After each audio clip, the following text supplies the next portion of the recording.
4, 3, 2, 1, 0. Liftoff. We have a liftoff.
Wow, if that doesn't get you excited about NASA and the future of exploration, I don't think anything will.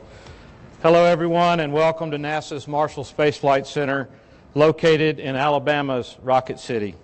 I'm Todd May, the Center Director of Marshall Space Flight Center, and on behalf of our team, I thank you for being here today. Whether you're here in person or watching online, it's an honor to host this year's State of the NASA address right here in front of one of Marshall's facilities, where we're applying insulation to flight hardware here today. This building is our National Center for Advanced Manufacturing. Down the hall, we do amazing advanced manufacturing, 3D printing, and technologies for new composite materials and processes, or as we like to call it, Willy Wonka's Rocket Factory. This is a great opportunity to highlight some of the amazing things we're doing right here at Marshall Space Flight Center and around the agency. From building and testing America's next generation rocket, the Space Launch System, to advancing science here on Earth, on the ISS and beyond, Marshall continues to play a vital role in America's space program. Now I'd like to show you a short video that offers imagery of SLS hardware coming together all over the country. The fascinating technology work we do here at Marshall and that we deliver for the nation, and the support we provide to the International Space Station 24/7. It's just a glimpse into what we do each and every day here at Marshall and around the country.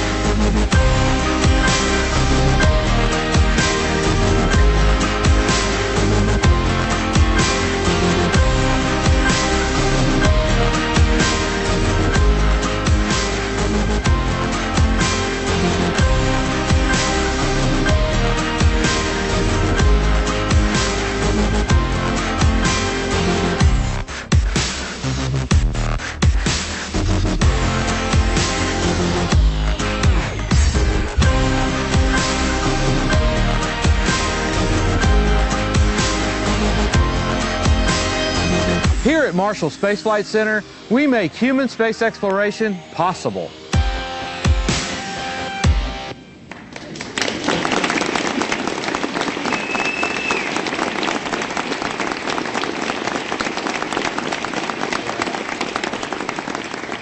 pretty amazing what our comms folks can do with video. I wish they could take about 20 pounds off of me. Thank goodness I'm not afraid of heights either. Hey, I hope that clip got you excited about the work we're doing here today and the plans we have for the future and the promise of tomorrow. I've been a part of Marshall Space Flight Center for a long time now, and the sense of awe for our mission and the greater purpose behind it, it really never goes away. That's one of the fringe benefits of working in our business.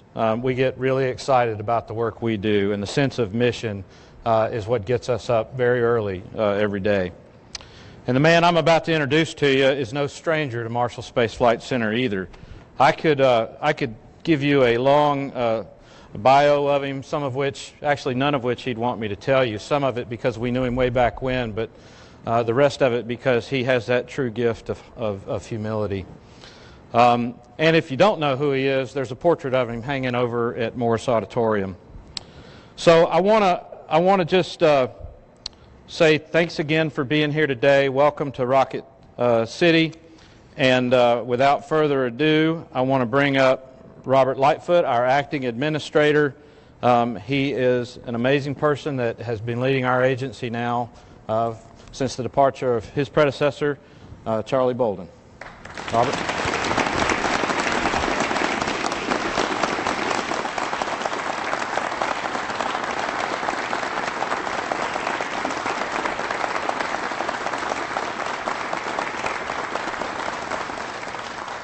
Thank you, Todd. I appreciate the introduction. It's always good to be back here at Marshall. I really appreciate your leadership of my center and the continued engagement by you and really all the senior leaders in the agency that are out there watching today.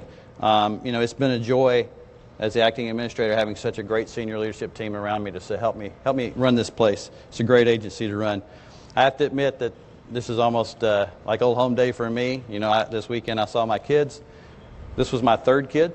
This is engine 3001. I feel like I birthed this baby back in the late 80s, early 90s with Larry Leopard and a few people here from Marshall that we went out and followed this engine, and it became a great test bed for us here at Marshall, and a lot of us here cut our teeth testing this engine. So it's kind of cool to see it back and see the whole shuttle main engine program being morphed into an R-25, and I'll talk about the advantages that gives us going forward. Everybody here in the room and those of you tuned in around the agency, I thank you for being here today and listening in. I remain truly amazed at what we do as an agency and what everyone can accomplish. It's simply humbling to lead this team and really lead the place that's the best place to work in government for the last 6 years. That's pretty awesome, you guys. It's all because of you, not because of us at the leadership position. So it's fantastic. So today I get to roll out the President's budget, and I'm pleased to present the highlights of the 2019 budget for NASA. Let's just hit it up front, bottom line up front. The budget request this year is for FY 2019 is $19.9 billion. So $400 million increase in terms of what we've had that we're working to right now as an agency. It really reflects the administration's confidence that America will lead the way back to the moon and take that next giant leap from where we made the first small step for humanity some 50 years ago. So it's a pretty exciting time for us, and I think it really represents a lot of goodness that we can do. The budget focuses NASA on its core exploration mission.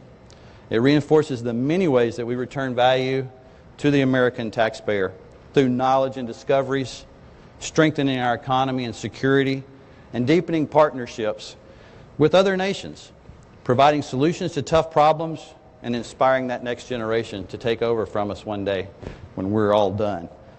The budget places NASA and the United States once again at the forefront of leading a global effort to advance humanity's future in space, and draws on our nation's great industrial base and capacity for innovation and exploration to raise the bar for human potential and improve life across the globe.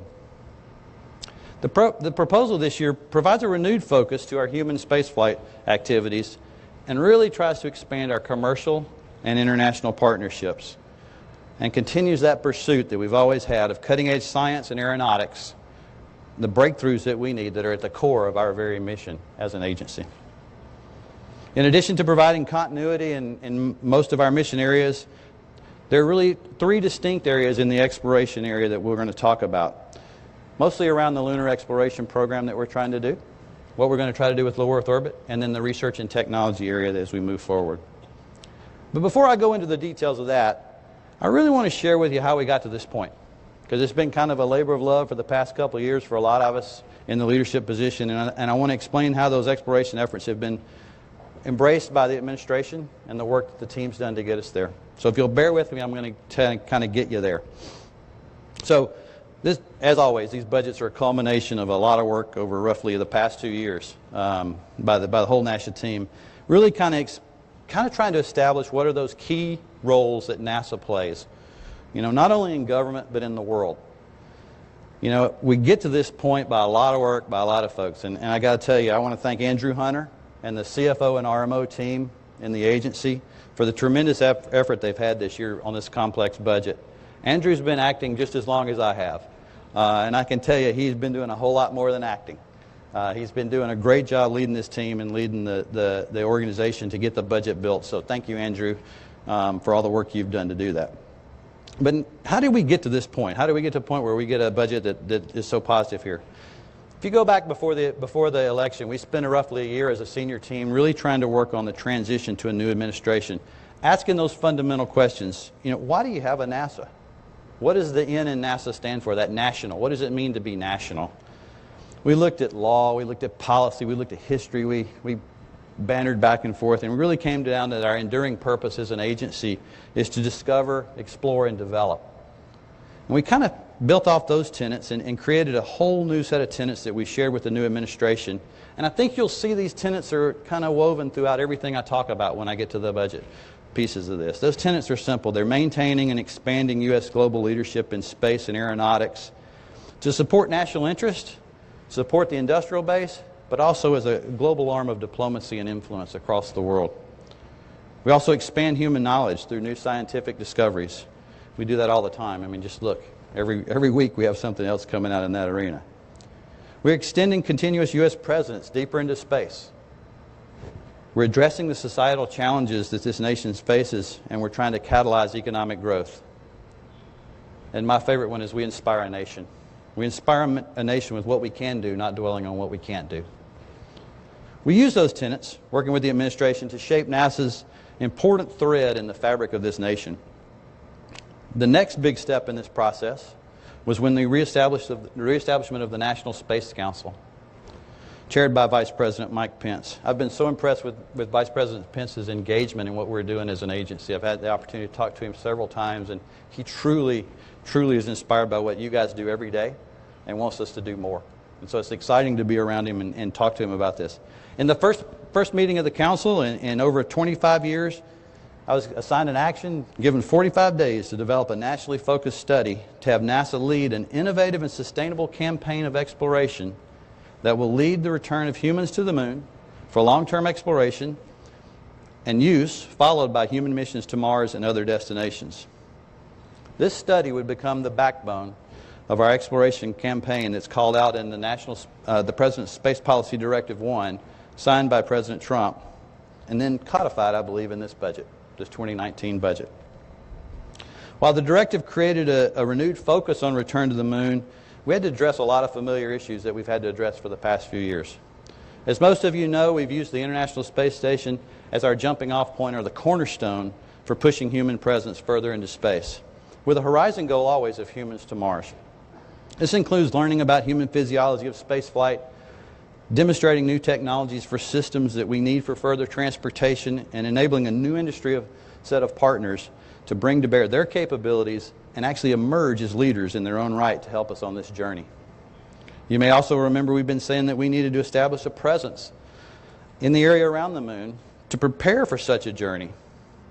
This became our central focus for planning as we talked about what are we going to do in the decade of the 2020s around the moon. In many ways, the work of the decade of the 2020s is in the area around the moon. It really just needed clearer goals and objectives. We also needed to look at how we're going to do this with a good balance of NASA, the U.S. industry, and our international partners going forward. The administration's direction ties to the growing recognition of the strategic and economic opportunities that the expansion beyond low Earth orbit represents. In short, we're once again on a path to return to the moon, with an eye toward Mars. This time, though, we're leveraging the multiple partners we have both here at home and internationally in developing a sustainable approach where the moon is simply one step on our truly ambitious and long-term journey to reach out further into the solar system and to reap the economic, the societal, and the expanding knowledge benefits of such an endeavor. That's where the 45-day study and the action that we got from the National Space Council provided us with a platform to clarify and coordinate our plans for exploration at the moon and with the administration. I believe you'll see the clarification of those objectives in the details as I lay them out. I must add here one thing that has been very important to me as the acting administrator. I've had such seamless alignment across technology, human exploration, science, aeronautics, and our mission support group. You look at, you can't get a gap between Steve Jerzik, Bill Gerstenmaier, Thomas Zuberkin, Jaewon Shin, and Dan Tenney. They have been so synced up. Tom Crimmins has been pulling them together, and their leadership and commitment to develop a very integrated set of mission objectives has been impressive. I happen to chair the agency executive council where a lot of the decisions get made that we submit, and I've got really 4 great partners there. Andrew Hunter, of course, is the CFO. Gail Allen, who's our chief scientist. Douglas Terrier, the chief technologist. And, of course, my deputy, Krista Paquin. And we've been so blessed to have the team of the mission directors come in seamlessly with these proposals and plans. So it's been exciting to see how folks can come together and how we really are working as one NASA as we go forward. So with that background and that backdrop of how we got there, let's dive into the details a little bit. I'm going to start at exploration, and I'll get to science and aeronautics as we go through this in mission support. The direction and the priority was clear, to refocus existing NASA activities toward exploration by redirecting funding to innovative new programs and support for new public-private initiatives. So let's talk about that. In exploration of the $19.9 billion that we're proposing as an agency in 19, 10.5 is going into that area. And there's really 3 focus areas that we're working on. It's really the lunar and deep space, the low Earth orbit commercialization, and then exploration, research, and technology. So I'm going to start with the lunar part and share with you what's going on there. So first of all, the Space Launch System and Orion spacecraft are critical backbone elements of that future in deep space, whether it's lunar and beyond. Their momentum continues this year as this budget supports the current planning for the uncrewed and the crewed missions that we need to get crewed around the moon. The SLS core stage hardware, as Todd mentioned, is completing manufacturing and preparing to be structurally tested here at Marshall. The large test facilities out where I used to work in my earlier days, they kind of dot the horizon now when you come in. It's a little different when you drive into the center and you see them out there. And the teams are ready to go. We've already started some of that structural testing with the engine section already here, and the tests are going well. Orion, led by the team at Johnson Space Center, continues its great progress across the country. The main capsule at Kennedy Space Center is really just hitting their stride with the amount of testing they're doing as well, getting the systems ready all over this great nation. The team at Stennis is preparing for the integrated test of the SLS with the RS-25s. That's going to be quite a test that we get to see here soon. And then the ground systems team at Kennedy is preparing to receive all this hardware while preparing the mobile launcher, the VAB, and the software we need to launch this vehicle as we go forward. So it's a pretty exciting time. You just have to go to any of the centers, and as Todd says, people are pretty jazzed up about what they're doing and getting to do to get us ready to go fly this. And I think we've got the most development going on since before the first space shuttle flight. It's that kind of intensity. And this upcoming year is going to be all about testing for that, and the 19 budget supports all that. Also in the moon, around the moon, we're going to have, in orbit, we're going to place and begin the first steps of our in-space infrastructure. In that development, we're going to launch the power and propulsion element for the lunar orbiting platform gateway that we're going to put up. That's planned to launch in 2022, and that'll be the first piece that we're going to have around the moon. Also at the moon, we're going to have a series of more capable landers. We're going to start with small ones to basically be our scouts, do the resource prospecting, as I call it, to get ready to go and learn what we can from a scientific perspective, but also how it applies to humans. So you'll see a series of landers going forward in this budget that allows us to really start getting our feet wet with what it's like to be on Mars. On the moon, sorry. This will give us a strategic presence in that lunar vicinity, and it'll drive our activity with a commercial and international partners and help us further explore that moon and its resources and translate that experience toward human missions to Mars. You know, we're seeing an expanding set of investments and capabilities that can complement and that we can leverage to build greater opportunities with our commercial partners and our industry, U.S. industry partners. You have to look no further than last week's Falcon Heavy launch, an incredible accomplishments for our partners at SpaceX for what they did. Just an amazing thing, and I don't care who you are, that was a pretty cool thing to watch and pretty exciting for all of us from that are in this business. We know how hard it is to get to that first launch, and I congratulate the SpaceX team for what they did and what they accomplished. I still think those two landings at the same time, I told Elon, I said, that looks like Hollywood, man. I'm not sure it really happened. But my friends at the Cape said it did. So pretty impressive and in terms of what they did. But we get to start leveraging that capability as we build our own capabilities. So that's kind of the area around the moon and where we're headed for on and around the moon. The next area we're talking about is low Earth orbit. That's a focus area for us going forward. And while we head to the moon and ultimately to Mars, we need to be able to look back into low Earth orbit and see a vibrant economy that we've created and we've spurred with things like the International Space Station and how we've used the International Space Station to do that. As such, this budget proposes to stimulate commercial industry opportunities in low Earth orbit, providing an off-ramp for government-led operations at the International Space Station. So what we'll do is we'll ramp up efforts to transition low Earth orbit activities to the commercial sector and to indirect federal government support of the ISS in 2025. Hopefully to begin relying on commercial partners for our low Earth orbit research and technology and demonstration requirements. To that end, this budget proposes $150 million in 2019 to encourage the U.S. space industry to develop the capabilities and bring all those capabilities to bear in low Earth orbit, either at the ISS or on standalone platforms that both private sector and NASA can use. This budget also continues the support for the commercial crew and cargo programs, with both providers and crew providing continue to make great progress toward launching astronauts from the U.S. This is a critical part of our low Earth orbit strategy and something we've been wanting to have occur for a long time. On the cargo side, we've just awarded Sierra Nevada their first cargo mission, so we continue to engage other commercial folks as well in this process. So that's in this budget. And finally, in the budget for the low Earth orbit and kind of the support to commercialization, we have the budget supports space communications, propulsion test, and launch services. These are all critical part of kind of our, what I call our infrastructure, and the things that are necessary to do any kind of work in space these days. The next piece of the exploration strategy is around technology. In this area, all the agency technology efforts, whether they were in advanced exploration systems or in space technology mission directorates, are going to be combined and refocused toward the exploration campaign. The healthy budget line here of just over $1 billion is proposed for what we're calling now exploration, research, and technology, and it integrates space technology and the technology efforts for AES. Our investments in technology lay that groundwork that we need for future human and robotic missions.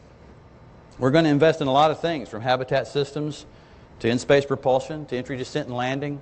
The technologies we're going to need to continue to press humans forward, but the technologies will be focused around exploration.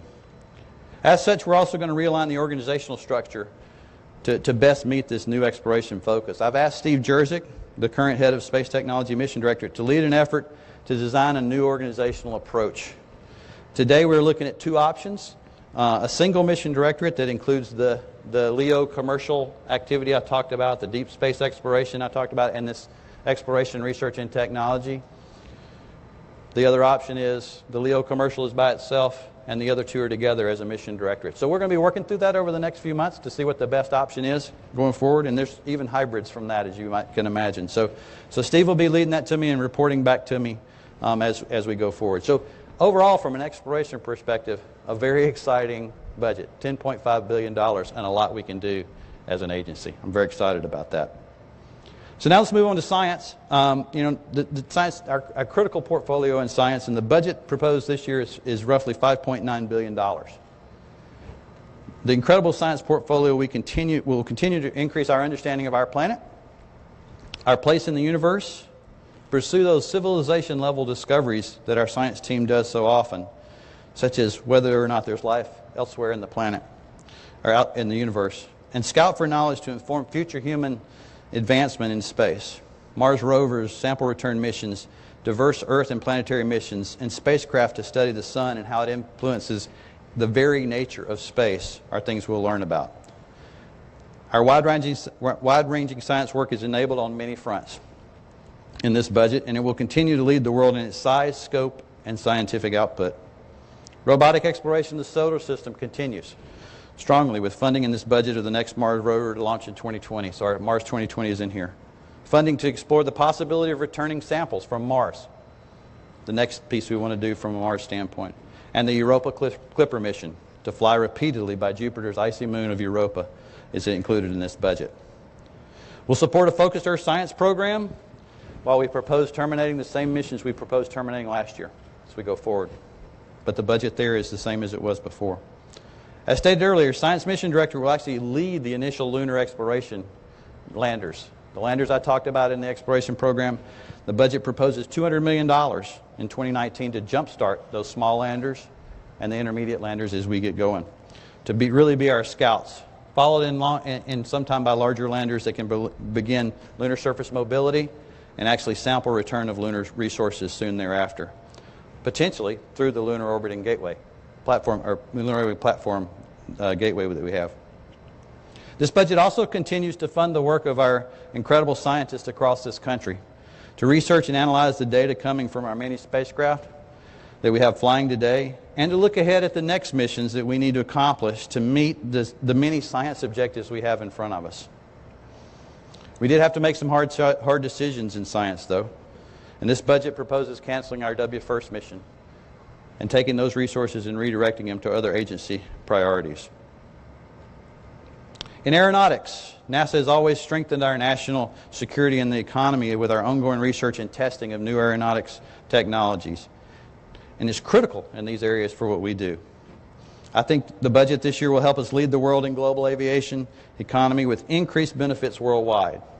The budget maintains a robust investment of roughly $634 million to improve air traffic management, make progress integrating unmanned systems into the airspace, and to fund our experimental supersonic airplane, the low-boom flight demonstrator, and increase hypersonics research as an agency. So another exciting profile for aeronautics. In education, another hard choice we had to make was in education. The budget redirects funding for a formal education office to other priorities. However, through our amazing missions that we do, we will maintain a high level of engagement to inspire the next generation to pursue STEM studies and join us on our journey of discovery for many years to come. I want to thank Mike Kincaid and Chris Brown, who've led the effort for this budget process in the education office, across the whole education team in the agency for their efforts. So let's talk about the institutional part, the safety, security, and mission services, and the environmental remediation and construction budget that we have. This budget funds us to continue the ongoing operations for restoring NASA centers, ensures core services are optimized to achieve a safe and healthy workplace, and maintains funding for the independent technical authorities that obviously provide us risk reduction as we move forward with all our missions. It also strengthens our cybersecurity capabilities by safeguarding critical data and systems, an area we all have to pay a close attention to. The funding level there is roughly $2.75 billion. And our efforts that we've had in the past to reform and optimize the agency mission support services will continue to be critical for the long-term health of our center capabilities. It's essential that we continue to make progress in reducing our facility footprints with the goal of replacing old and obsolete, costly facilities with few more efficient facilities. Marshall's done a great job with that. If you look at the construction of the buildings around there, and I can tell you, you see a return on that investment every time we put a new facility anywhere in this agency. It's the right thing to do. I applaud the work of the center and agency facility master planners who really have embraced this vision and developed aggressive and innovative and strategically aligned master plans. I want to thank all of you as well that have been contributing to the business service assessments and more recently to Janet Petro's activity in mission support architecture program, which is looking at all our mission support functions to modernize, regionalize, and eliminate duplication, and really across the geographic boundaries where possible. Now, these efforts admittedly are not as exciting as an engine test.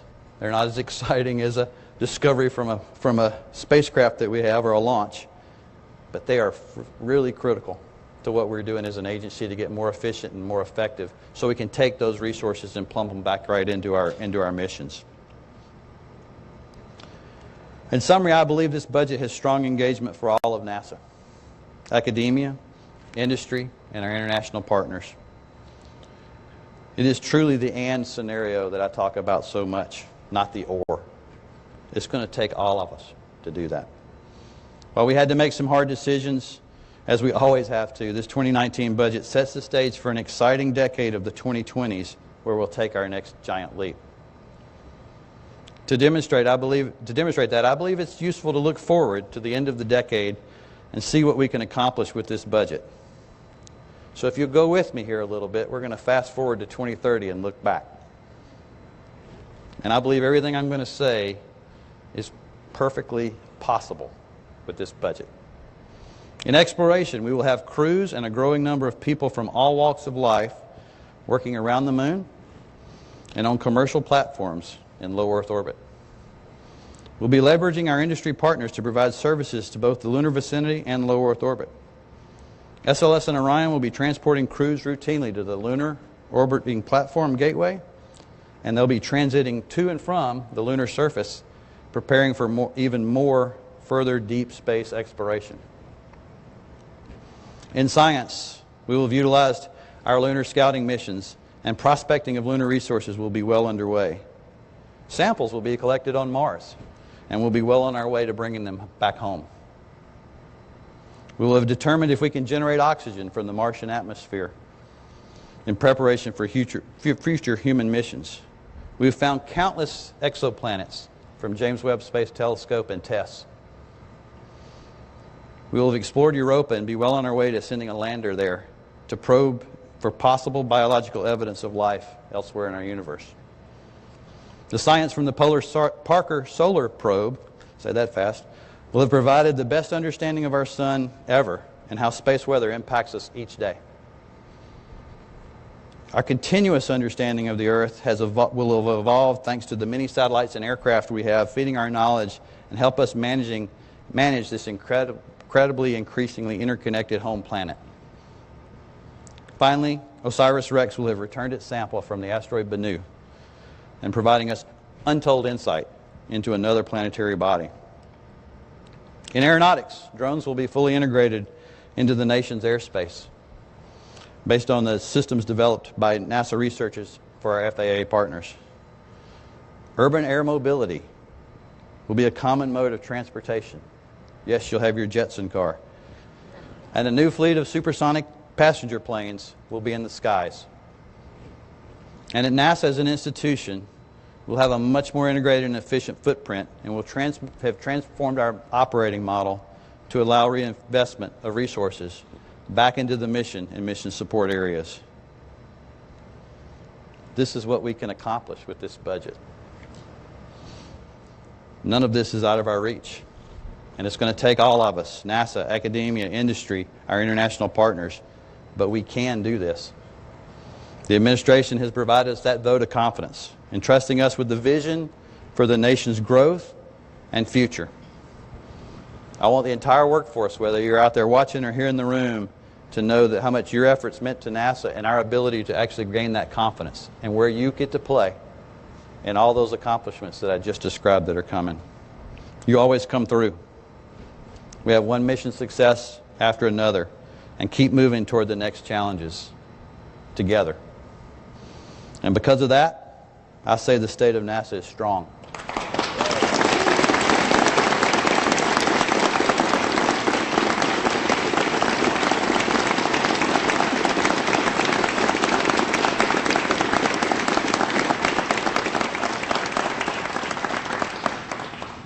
In closing, I'll share this. What we do is generational and aspirational. It makes us reach higher than we thought we ever could. It makes us push the limits of our knowledge and ignore those sometimes false boundaries between possible and impossible. For all of that, what do we get in return? Simply an opportunity to change the world. How cool is that? You get to do that every day. It's truly an honor to lead this incredible team, and I look forward to accomplishing these amazing missions with you. With the confidence this budget places in NASA and the capabilities of our U.S. industry, we will solidify American leadership in space. Thank you all for your service to NASA and to our nation. Best of luck to all of us. Thank you.